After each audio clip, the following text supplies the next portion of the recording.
আসসালামু আলাইকুম এভরিওয়ান। আজ আপনাদেরকে দেখাবো ট্যাংরা শুটকি আলু দিয়ে রেসিপি। চলেন দেখে নিই। প্রথমে রসুন বাটা দিয়ে ভালোভাবে ভেজে নেব।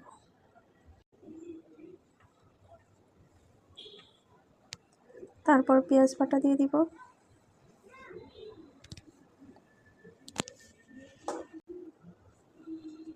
তারপর হলুদের গুঁড়া, মরিচের গুঁড়া, ধনিয়ার গুঁড়া, স্বাদ মতো লবণ দিয়ে মশলাগুলো ভালোভাবে কষিয়ে নেব। কেটে রাখা আলুগুলো দিয়ে কিছুক্ষণ কষিয়ে নেব।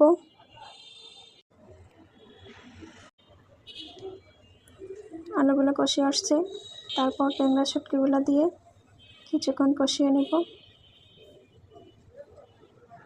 কষানো হয়ে গেছে, কাঁচামরিচ কষি দিয়ে পরিমাণ মতো পানি দিয়ে দিয়েছি। হয়ে গেছে প্রায় আমার ট্যাংরা শুটকি আলু দিয়ে রেসিপি।